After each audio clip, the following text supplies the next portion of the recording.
우리 은혜 받을 하나님의 말씀은 신명기 16장 9절에서부터 12절까지 말씀입니다. 신명기 16장 9절에서부터 12절까지 말씀. 우리 한 절씩 우리 교독하겠습니다. 제가 9절 읽습니다. 일곱 줄을 셀지니 곡식에 낫을 대는 첫날부터 일곱 줄을 세어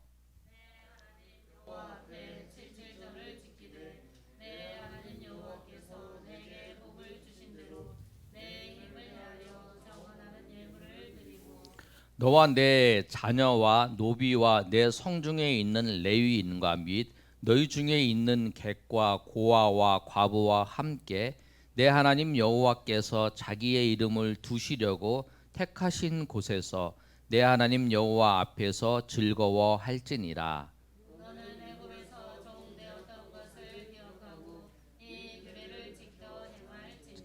아멘. 오늘은 맥추감사 주일입니다. 교회에서 절기를 지키는데 교회에서 절기를 지키는 절기가 우리는 이제 예수님이 태어난 성탄절, 그다음에 예수님 부활하신 부활절, 그리고 맥추절을 지키고 추수감사절 이렇게 지켜요. 구약의 성도들은 세 개의 절기를 지킵니다. 그래서 그때는 하나님 앞에 나오라고 하나님께서 말씀하세요. 그게 뭐냐면 유월절과 맥추절과 초막절을 지켜요. 근데 그 맥추절을 우리가 지키고 있는데 그 맥추절이 지킬 때에 우리가 이 맥추절의 좀 배경을 오늘은 성경의 배경을 좀 설명하는 거니까 여러분 좀 잘 좀 들으셨으면 좋겠어요. 이렇게 잘 따라오시면 좋을 것 같은데 유월절을 이제 지킬 때 유월절을 지킬 때에 그 농사를 지을 때 무엇을 거둬들이냐면 보리를 거둬들여요. 그래서 유월절을 지나고 유월절이 이제 그 성경의 이스라엘의 그 달력을 보면 1월 14일이에요.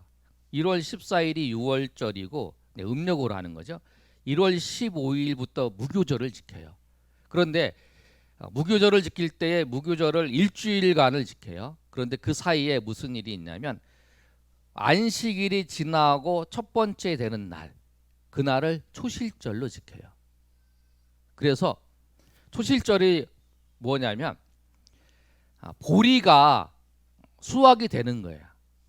보리가 수확이 되면 초실절에 그 보리를 첫 열매를 거둬서 하나님 앞에 드려요. 하나님 앞에 드려서 난 다음에 그 다음에 시장에 가서 이 곡식들을 파는 거예요. 그게 보리예요, 보리.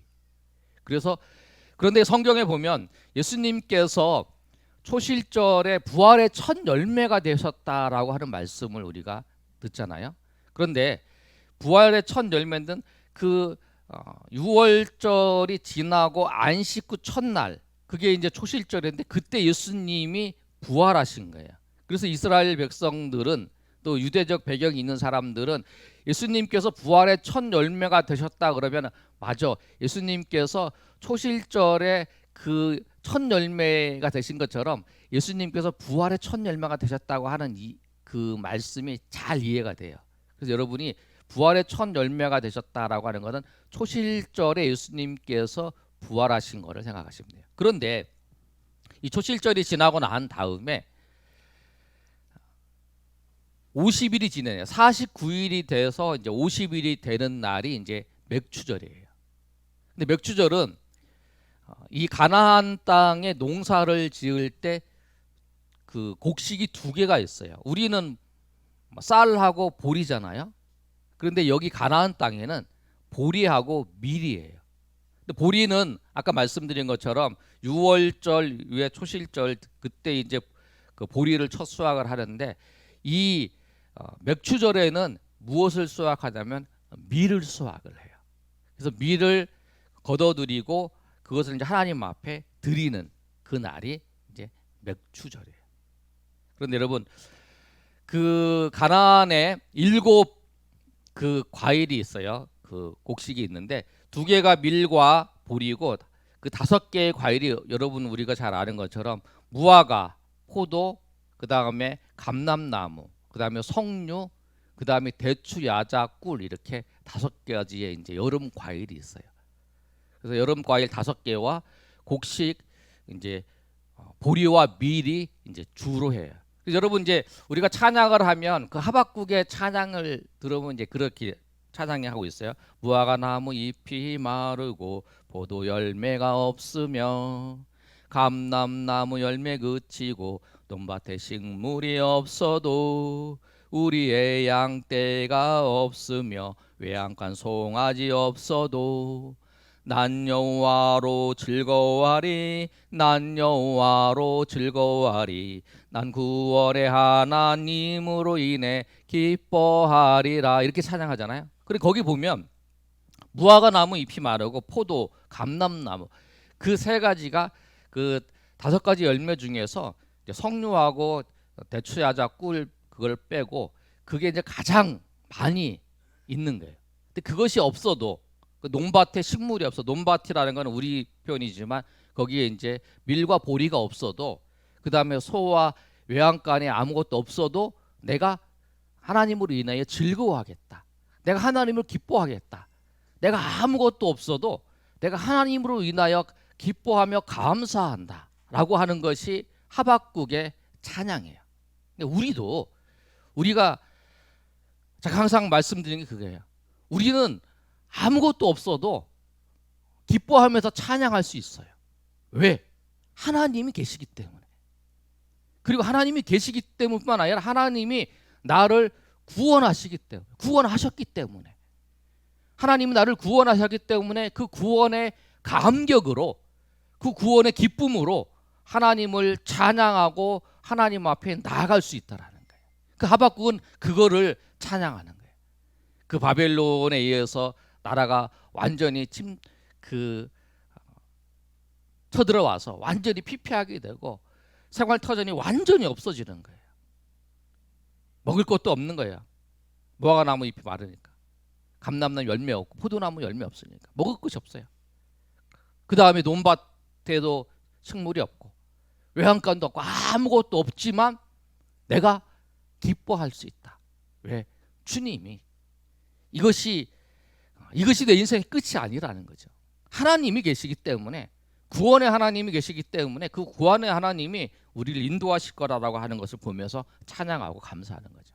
그런데 오늘 맥추절은 아까 말씀드린 것처럼 우리가 조금 더 이 맥추절의 그 구약의 성도인 그 이스라엘 백성들이 어떻게 구약 맥추절을 맞이했는가를 좀 이해를 하면 더 깊이 다가올 거예요. 맥추절은 뭐냐면 아까 말씀드린 것처럼 보리가 이제 수확을 하고 난 다음 밀 수확할 때까지의 그 사이거든요. 그런데 그 사이에 어떤 일이 있냐면 이 그 여름 과일을 재배하는 그 환경과 이 밀을 재배하는 환경이 달라요. 지도를 한번 보여주세요. 지도를 보면 그 이스라엘 백성들이 이제 이쪽이 동쪽이에요. 이쪽이 서쪽이고 이쪽이 남쪽이고 이쪽이 북쪽이에요. 그런데 과일들은 감람나무나 포도나무나 이런 과일들은 이 50일이 되는 그 기간 동안에 어떤 현상이 나타나야 되냐면 이 남쪽에서 뜨거운 바람이 이렇게 불어야 돼요. 이 남쪽이 사막이잖아요. 사막에서 이 뜨거운 바람이 불어야 이 과일이 잘 자라요. 근데 만약에 이 과일이 이 북쪽에서 북서풍이거든요. 북서풍 이쪽에서 바람이 불고 비가 오면 이 과일이 망쳐버리는 거예요. 그러니까 이들은 과일을 잘 먹으려면 이 밑에서부터 바람이 그 기간 동안에 바람이 불어야 돼. 그런데 이제 밀 농사가 주 식량이잖아요. 밀농사가 줄 시장인데 밀은 어떤 현상이냐면 이 북쪽에서 비가 와야 돼. 그래야 이 밀이 아주 탱글탱글하게 잘 농사가 돼요. 그러잖아요. 그 밀이 있는데 그 안에 그 알갱이가 아주 해야 되는데 막 빈 껍데기가 돼버리면 안 되잖아요. 그러니까 이 비가 와야 촉촉해서 이게 아주 탱탱하게 되는 거예요. 밀농사를 지으려면 비가 와야 되고, 그 다음에 과일을 잘 얻으려면 비가 안 오고 더운 바람이 불어야 되는 거예요. 이런 상황 가운데 있는 거예요. 그러니까 꼭 여러분 예전에 이런 얘기 듣잖아요. 어머니들이 있는데 한 명의 두 아들이 있는데 한 명은 집신장수고 한 명은 우산장수예요. 그래서 우산장수가 뭐 비 오면 엄마는 이제 우산장수는 이제 장사가 잘 되니까 좋지만 집신 파는 사람은 안 되잖아요. 안 팔리잖아요. 그러니까 엄마는 이 집신 하는 아들 때문에 걱정을 하는 거예요. 그런데 이제 또 비가 안 와요. 비가 안 오고 날씨 땡땡해요. 그럼 집신은 잘 팔려. 그런데 우산은 이제 안 팔리잖아요. 그러니까 이 부모는 비가 와도 걱정, 비가 안 와도 걱정. 비 오면 집신 파는 아들 걱정하고, 비 안 오면 또 이제 우산 파는 아들 걱정하고, 이렇게 걱정하는 그런 모습이에요. 이들도 이 농사를 짓는 이들도 똑같은 거예요. 비가 오면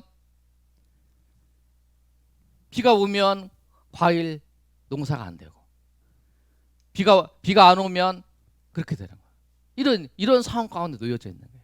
그래서 그런데 가장 좋은 것이 뭐냐? 가장 좋은 게 있어요. 어떻게 좋냐면 딱 7주인데 77절이니까 7주잖아요. 7주 중에서 딱 한 주만 첫 주간만 이 북쪽에서 비가 오는 거예요. 그래서 그 한 주간 그 밀이 아주 탱탱하게 잘 나고, 그리고 나머지 6주간은 밑에서부터 계속 바람만 불어요. 이게 뜨거운 바람이 불어서 그렇게 돼. 그게 가장 좋은 거예요. 그게 가장 좋은 거예요. 그래서 이 사람들은 항상 하나님 앞에 그렇게 하는 거예요. 그렇게 하나님 앞에 이 7주간을 꼭 시험 보는 것처럼 첫 주간만 비가 오고 나머지 6주간은 비가 안 왔으면 좋겠어요. 그래서 이제 막 하나님 앞에 기도하기도 하고, 또 우상을 섬기는 사람들은 이제 우상한테 가서 바치기도 하고 막 이러는 거죠. 이 가나안에서 다 그런 일들이 있는 거예요. 그래서 하나님이 이스라엘 백성들의 죄를 그 심판하실 때에 어떠한 모습이냐면 사무엘상 12장 17절에서부터 19절까지 말씀을 보면 이 밀이 베는 때에, 이제 밀을 베는 때에 비가 오면 망한다 그러잖아요. 비가 오면 그날 농사가 흉년이 들어서 다 굶어 죽게 되는 거예요. 그래서 비가 오는 거를 보고 그 백성들이 하나님 앞에 그 회개하면서 그 사무엘에게 우리를 위해서 기도해 달라라고 하는 장면이 나와요. 사무엘상 12장 17절에서 19절까지 말씀. 우리가 앞에 썼으니까 한번 읽어보시겠습니다. 이게 상황이 어떠냐면 이스라엘 백성들이 왕을 그 사무엘에게 구할 때예요. 그러니까 하나님은 그걸 보고 이스라엘 백성들이 그것이 죄악이라고 하는 것을 가르쳐 주기 위해서 하시는 건데 한번 읽어보겠습니다. 시작. 오늘은 밀 베는 때가 아니냐? 내가 여호와께 아뢰니니 여호와께서 우리와 비를 보내사 너희 구한 일 곧 여호와의 목전에서 범한 죄악이 큼을 너희에게 밝히 알게 하시리라. 그 앞에 보시면 뭐냐면 비 오는 것이 비가 우리에 내리는 것이 그 무슨 문제는 아니고 우리가 그걸 알지 못하면 그래요. 그런데 이들은 밀 베는 때에 비가 오면 농사가 망하는 거예요. 그래서 그해 만약에 밀 베는 때에 비가 막 쏟아지면 농사가 망해서 굶어 죽는 사람이 많은 거죠. 근데 여호와께서 우레와 비를 내리셔서 그들이 잘못하는 게 하나님께서 이 모든 일기를 주관하시는 거예요. 그래서 그 다음에 18절 보시면 그래서 이는 한번 읽어볼까요? 시작. 이에 사무엘이 여호와께 아뢰매 여호와께서 그날에 우레와 비를 보내시니 모든 백성이 여호와와 사무엘을 크게 두려워하니라. 그래서 이제 그들이 이 비와 우레 때문에 농사가 이제 흉년이 그리고 거둬줄 수 없기 때문에 그 두려워하면서 그들이 하나님 앞에 나아가는 거예요. 19절 한번 읽어봐. 19절도 자 시작. 모든 백성이 사무엘에게 이르되 당신의 종들을 위하여 당신의 하나님 여호와께 기도하여 우리가 죽지 않게 하소서. 우리가 우리의 모든 죄의 왕을 구하는 악을 구하여. 여기서 만약 본 것처럼 하나님께 기도하여 우리가 죽지 않게 하소서라는 거예요. 우리가 죽지 않게 하소서. 왜 죽지 않게 하겠어요? 비 오는 거하고 우리 죽는 거 뭔 상관이에요? 그게 아니라는 거예요. 비가 오면 이 밀농사가 완전히 망하는 거죠. 그러면 그 해에 그 먹지 못해서 죽는 사람들이 많다라는 거예요. 그러니까 우리가 이 농사가 안 되면 이게 이 밀농사만 아니라 이 그 과일 농사까지 같이 망하는 거잖아요. 같이 연결되어 있으니까. 그러면 우리가 죽게 되는 거죠. 먹을 게 없어 우리가 죽게 되니까 우리를 죽지 않게 하나님 이 비 오는 것을 멈추게 해달라고 그렇게 이제 기도하는 거예요. 그래서 이제 하나님께 이제 구하는 그런 장면들이 본문에 보면 나와요. 그래서 이들은 맥추절을 지낼 때에 하나님께서 그 7주 동안에 하나님께서 그들을 지켜주신 거, 하나님이 지켜주셔서 올해도 하나님의 은혜로 우리가 굶어 죽지 않고, 그래도 올해가 농사도 그래도 되고 과일도 되고 했다라고 하는 것을 알면서 그 이 7주간이 가슴 졸이면서 마치 시험 볼 준비를 하는 우리 수험생처럼 그렇게 하다가 이제 그 시험지를 딱 받은 거죠. 그래서 이게 해결이 딱 된 거예요. 그 농사가 이제 잘 된 거예요. 그래서 그 마음을 가지고 와서 하나님 앞에 감사하며 하나님 앞에 드리는 거예요. 맞아, 우리 이번에도 하나님께서 우리를 이렇게 지켜주셨지. 정말 그 한 주만은 비가 딱 오고 나머지는 바람 그 뜨거운 바람이 불게 하셔서 그 정말 오묘하게 어떻게 그렇게 하나님이 이번에도 그렇게 하셨지. 하나님 그렇게 하셔서 우리를 굶어 죽지 않고 하나님 우리를 인도하셨지라고 하는 것을 그들이 경험하게 되는 거예요. 그러면서 하나님 앞에 나와서 하나님 앞에 그 밀을 착 추수를 하고 그 첫 달을 하나님 앞에 다 가져오면서 하나님 앞에 맞아요. 하나님께서 우리를 이렇게 지켜주셨죠. 하나님께 이렇게 인도하셨지요. 그래서 그 마음으로 하나님 앞에 드리는 거예요. 우리는 그냥 그렇구나 그러는데 이들은 아주 절박한 삶의 현장 속에서 그 생사의 그 갈림길에서 하나님께서 그들을 지켜주신 그 은혜에 감사하면서 하나님 앞에 나온 거라는 거예요. 우리도 그렇습니다, 여러분. 우리도 6개월 동안 부활절 이후에 또 지금까지 우리의 삶을 하나님께서 구원받은 후에 지금 하나님 우리를 지켜주셨다는 거예요. 여러분 잘 보세요. 믿음에서 믿음이 파손돼서 떠나간 사람도 있고 또 삶의 자리에서 현장 속에서 무너질 일들이 있었고 낙심할 일도 있었고 그렇지만 주님께서 우리를 붙잡아 주시지 않았나요? 우리가 소망을 가진 이유는 뭐냐면 내가 오늘도 하나님을 바라보면서 하나님 앞에 나왔다는 거예요. 주님 앞에 나와서 주님의 백성으로 오늘 살아가고 있다는 거예요. 주님의 백성으로 살아가고 있기 때문에 주님께서 지금 내가 잘 보이지 않지만 주님께서 나의 삶을 지금까지 인도하셨던 것처럼 그 내 믿음을 파손하지 않게 하시고 나를 지켜주시고 인도하셨던 것처럼 앞으로도 나를 인도해 주실 거라고 하는 그런 믿음이 우리가 있다라는 거예요.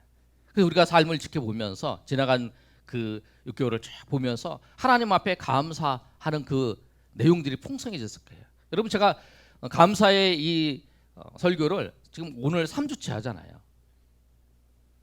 그러면서 우리 맥주 감사 헌금 봉투에다가 여러분 그 헌금을 드리는 게 목적이 아니라 그 안에 표지에 하나님이 여러분을 지켜주시는데요. 그걸 기록해 보라고 그랬잖아요. 여러분 다 하셨겠죠? 그렇게 다 마음속으로 다 써보면 정말 하나님께서 이렇게 인도해 주셨구나. 1월 달에 저도 어저께 다시 한번 정리해 보니까 1월 달에 하나님이 나를 이렇게 인도해 주시고 2월 달에 이렇게 해 주시고 3월 달에 이렇게 해 주시고 4월 달에도 이렇게 해 주셨구나. 그리고 우리 가정을 이렇게 지켜주시고 이렇게 교회를 지켜주시고 인도하셨구나 라고 하는 내용들을 이렇게 쭉 기록하게 되더라고요. 10 몇 개 쓰다가 장소가 모질라서 더 못 썼는데 그런 은혜들이 있다라는 거예요. 그런 은혜들을 생각하면서 하나님 앞에 나와서 감사하는 거죠. 여러분 이 6개월 동안에 지켜줬던 그 은혜를 생각하면서 앞으로 남은 반년도 하나님께서 우리의 삶을 지켜주시고 인도하실 것을 기대하며 나가시는 저와 여러분 되시기를 예수님의 이름으로 축복합니다. 아멘. 첫 번째죠. 그럼 우리가 어떻게 하나님 앞에 감사할 수 있을까? 하나님 앞에 감사하려면 첫 번째, 소산의 첫 열매를 자원하여 드리는 거예요. 우리 한번 읽어보겠습니다. 시작. 감사는 소산의 첫 열매로 첫 열매를 자원하여 드리는 거예요. 두 가지는 뭐냐면 첫 열매. 잠언 3장 9절에서 10절까지 말씀을 보면 이렇게 기록되어 있어요. 우리 한번 읽어볼까요? 시작. 내 재물과 내 소산물의 처음 익은 열매로 여호와를 공경하라. 그리하면 내 창고가 가득히 차고 내 포도즙 틀에 새 포도즙이 넘치리라. 우리 잠언 3장 9절과 10절의 말씀 우리가 암송 구절했잖아요. 그리고 한 달간 암송했어요. 거기 보면은 내 재물과 소산의 처음 익은 열매. 소산의 처음 익은 열매는 알겠죠? 우리가 무엇을 해서 이제 그걸 통해서 거둬들인 것, 그거에 대해서 열매를 드리는 거예요. 재물은 뭐냐면 내가 노동의 결과로 얻어진 것 말고도 수입이 생긴 게 있을 거예요. 근데 그것을 가지고 하나님 앞에 드리는 거예요. 근데 우리에게 주신 재물은 우리가 재물을 가지고 자랑하는 것도 아니고 재물을 가지고 재물을 섬기는 것도 아니고 이 우리에게 주신 재물은 뭐냐면 그걸 가지고 하나님을 섬기라고 하나님 우리에게 주신 거예요. 재물을 우리가 뭐 영원히 갖고 있는 거 아니잖아요. 이 세상을 딱 떠나면 다 놓고 가잖아요. 이 세상을 살 동안 하나님을 섬기라고 우리에게 주신 거예요. 그리고 이 재물을 얻을 수 있는 그 능력도 누가 주신 거냐면 하나님이 주신 거예요. 우리가 생각할 때는 내가 능력이 있어서 내가 힘이 있어서 내가 잘해서 이 재물을 얻었다고 생각하는데 대부분 사람들은 그렇게 생각을 해요. 그런데 하나님은 그게 아니시라는 거예요. 하나님 분명히 말씀하세요. 재물은 내가 준 거다. 내가 재물 얻은 능력까지 내가 준 거다고 말씀하세요. 신명기 8장 17절에서 18절까지 말씀 한번 볼까요? 우리 한번 읽어보겠습니다. 시작.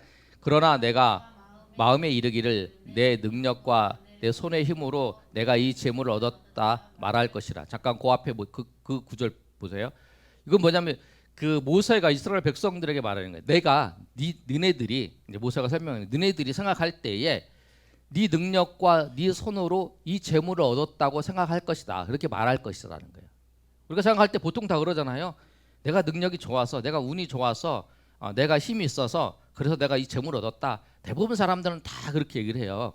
우리가 예수 믿는 사람들은 하나님의 은혜를 알고 말씀을 아는 사람들은 하나님이 능력을 주시다 알지만 대부분 사람들은 이렇게 해요. 그러나 믿음이 연약한 사람들은 그렇게 얘기할 수 있다는 거예요. 근데 모세가 분명히 얘기하는 거예요.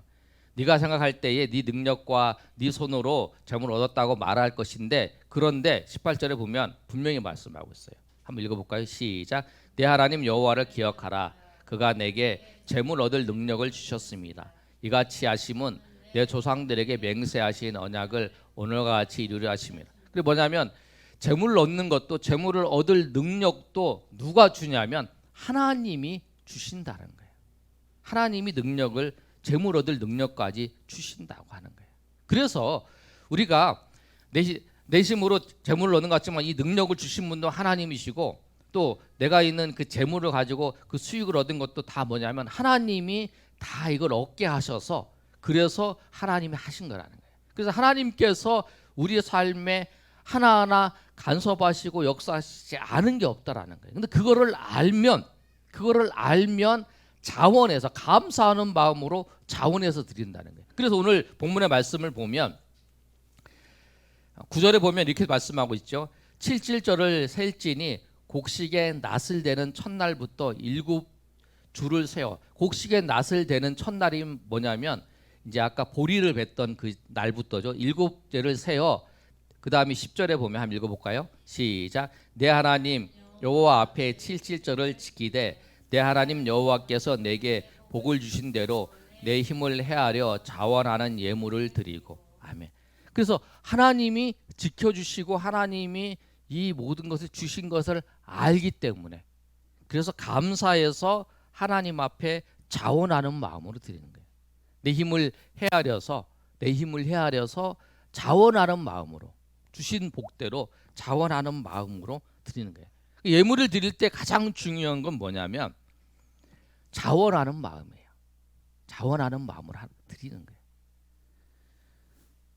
누가 밥을 사주든지 아니면 누가 저한테 돈을 줄 때에 그 주기 싫어서 사주기 싫어서 그러는데 할 수 없이 하면 그거 먹고 채예요.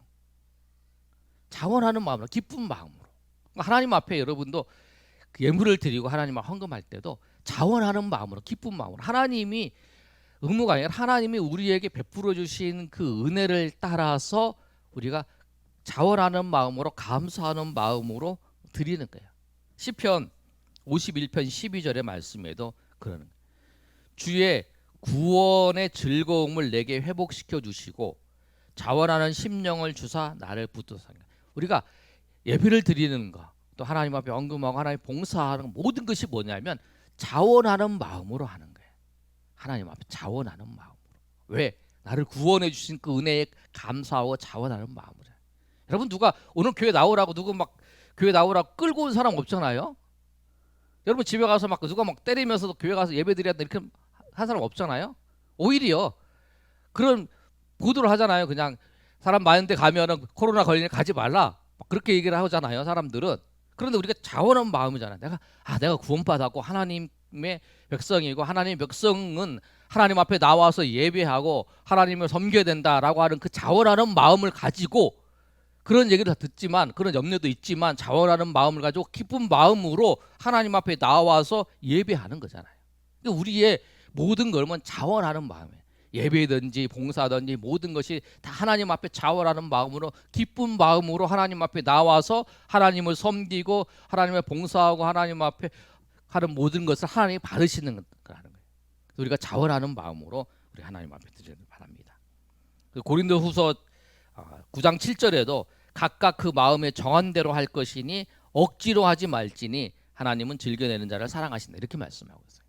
억지로 하는 게 아니라 자원하는 마음으로, 즐거운 마음으로 우리가 무엇을 하든지 하나님 앞에 즐거운 마음으로 행하시는 저 여러분 되시길 소망합니다. 그래서 감사를 할 때는 우리가 첫 열매를 하나님 앞에 드리는데 자원하여 드려야 된다라고 하는 것을 여러분 꼭 기억하시고, 또 두 번째로 우리가 살펴볼 말씀은 뭐냐면 하나님께서 이 구약의 이 맥추절을 지켜요. 50일 맥추절을 지키는데 그 맥추절은 하나님께서 지킬 때에 이 구약의 성도들은 어떤 생각을 하고 있었을까? 우리가 생각을 해보면 출애굽기 19장 16절 말씀을 보면 16절에 19절까지 말씀을 보면 이렇게 기록되어 있어요. 한번 16절 한번 읽어보겠습니다. 시작.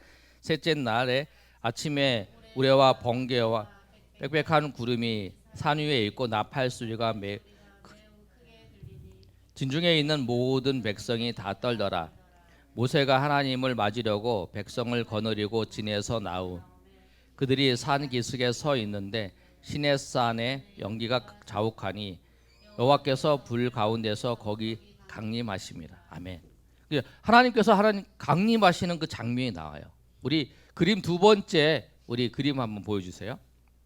이게 뭐냐면 그 이스라엘 백성들이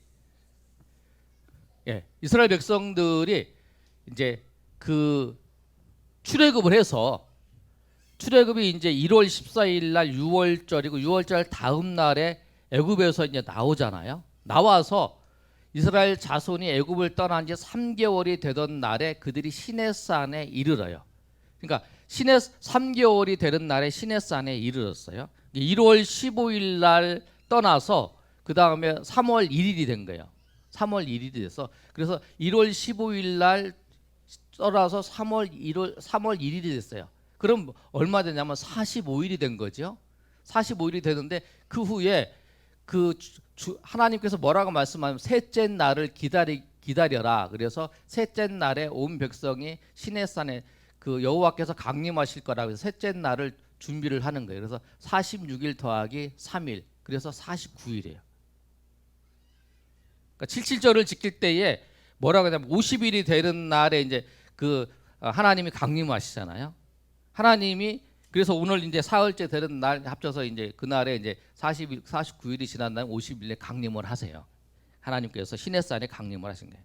그러니까 출애굽 6월절에서부터 출발을 해서 시내산에 도착을 해서 46일째 도착을 하고 3일째 성결 기간을 거쳐서 하나님 강림하시는 오순절날 하나님께서 강림하시고 또 그 강림하신 표로 하나님께서 모세에게 율법을 주세요.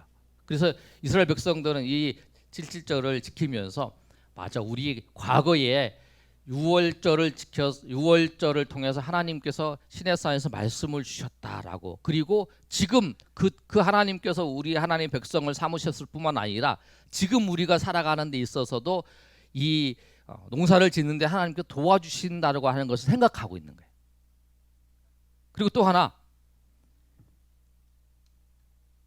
오순절이 뭐냐면 우리가 잘 아는 것처럼 예수님이 부활하셨잖아요. 초실절에 안식 후 첫날에 예수님이 부활하셨잖아요. 6월절이 금요일이고 안식일이 이제 며칠이냐면 안식일이 토요일이죠. 그 다음에 이제 주일날 예수님이 부활하셨어요. 이 부활하신 후 50일이 되는 날 예수님께서 예수님이 이제 승천하시고 40일에 승천하시고 50일이 되는 날 성령께서 강림하셨다는 거예요. 그거예요. 뭐냐면 하나님께서 이 절기를 통해서 그 절기를 지킬 때에 그 하나님이 과거에서 하나님이 우리를 구원하셔서 지금도 우리를 인도하여 주신다라고 하는 것을 그들이 이제 믿고 고백을 하잖아요. 이 구약의 성도들이. 우리도 그런 거예요. 우리도 예수님이 부활하신 다음에 성령이 강림하시고 난 다음에 주님께서 우리의 삶을 계속적으로 인도하시고 계속적으로 지켜주시고 계속적으로 함께 하신다고 하는 것을 무엇을 통해서 말씀하고 계시냐면 오순절의 역사를 통해서 우리 가운데 계시고 우리를 붙잡아 주시고 인도하신다고 하는 것을 그 사건을 통해서 생각하게 되는 거죠. 그 뭐냐면 구약의 성도들은 지금도 우리를 인도하시는 것처럼 과거에도 인도하신 것처럼 지금도 인도하시고 앞으로도 우리의 삶을 과거에 인도하실 거라고 생각하는 것처럼 우리도 똑같아요, 여러분. 우리도 성령께서 우리 가운데 오셨어요. 그리고 그 성령께서 오순절날 77절 이후날 오셨어요. 그 오신 성령께서 우리의 삶을 예수님이 재림하시는 그날까지, 하나님이 심판하시는 그날까지 우리를 인도하신다는 거예요. 그것이 이 맥주절을 통해서 우리가 정말 감사해야 될 내용인 그거예요. 우리를 구원하실 뿐만 아니라 우리를 하나님께서 영원까지, 영원한 심판의 그날까지 우리를 함께 하시고 우리를 붙잡아 주시고 우리를 인도하신다라고 하는 사실, 그 사실을 여러분은 아시고 우리 하나님 앞에 감사하며 나아가시는 저 여러분 되시기를 예수님의 이름으로 축원합니다. 아멘.